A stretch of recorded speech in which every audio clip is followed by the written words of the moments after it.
Any survey will show you that most of us are eating a lot more poultry these days. Turkey and chicken production is up dramatically from what it was 20 to 30 years ago. And that's offered farmers an opportunity to tap into growing in sometimes specific markets. Tom Delehanty and his wife Tracey admit their method of raising poultry might be considered very unconventional.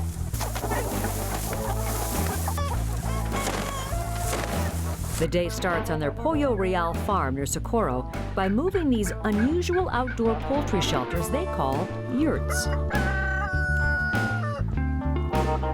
Inside each yurt are about 50 chickens, turkeys, or ducks being raised as part of the family's poultry production. These are made out of rebar, chicken wire, they're hog rung together, and then we put heavy-duty 24 polywoven plastic on them, and with the lids. And it's like any protection for birds, you got to protect them from the elements, so, but you still want them, the fresh air, sunshine, and access to the greens. You just want to protect them from animals, too. To some, this may seem like free-range poultry being raised in a pen. But Tom says there is a difference, especially since the birds are raised for 3 weeks longer than in conventional processing plants. Typically, poultry are omnivores, and they're not eating a lot of greens. They eat seeds, bugs, everything else. That's how they've evolved. But if you can put them into a model where they have the fresh air, sunshine, and continually move them every day on fresh greens, we've found that the antioxidants and the chlorophylls from all the greens that they're eating is a wonderful detoxifier for a production bird. Tom says his method is a give-and-take process. His poultry eats native plants as well as grain, and then hyper-fertilizes the pasture they're on.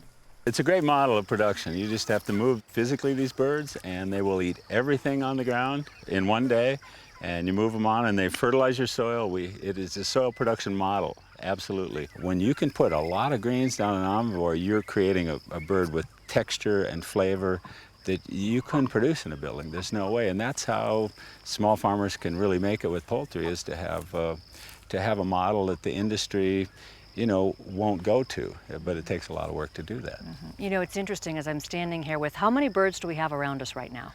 We have probably in this field 3,000 or 4,000. And it is remarkably quiet. And there's no odor. And there's no odor. Tom moved to New Mexico some 20 years ago to establish his singular type of organic poultry production. He may have 3,000 to 4,000 birds in his fields at any one time.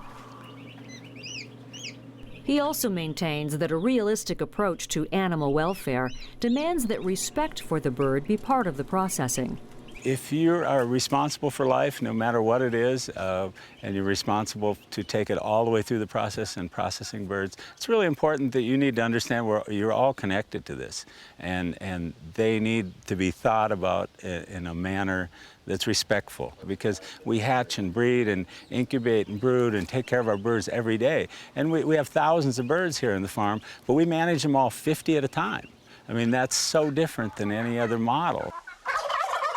And you're responsible for it. So even at the end, you really have to, you know, be considerate.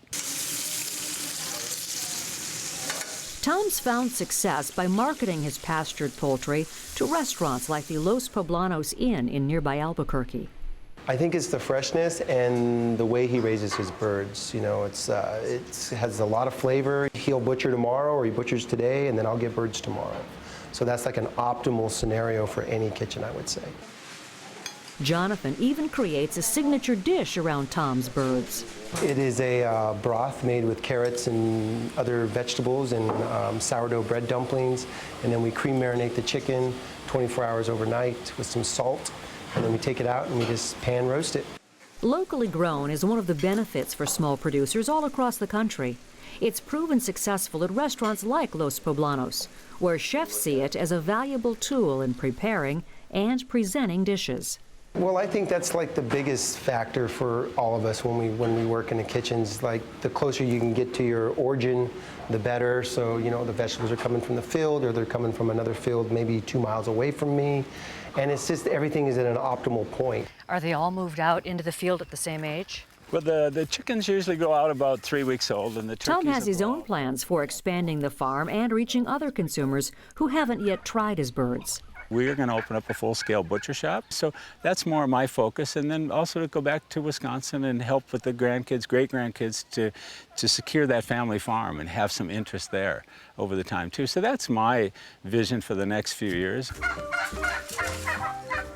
And he also hopes to provide a legacy, especially for his kids. Parents would always, especially if they built something, they would like to see family, or certainly, it's just like our family farm in Wisconsin. I just would really hate if it went anywhere else. But to some form or another, we're going to leave really luscious land for someone, you know, and hopefully it's our children or the community or whatever it is. It's going to produce healthy food for a long time, and I think that's all of our thing is in life. We're all soil people, we're all going back to the soil, and if we can leave more productive soil than just our body is, we've been successful in life. And if you can do that on a fairly big scale, you know, you can smile.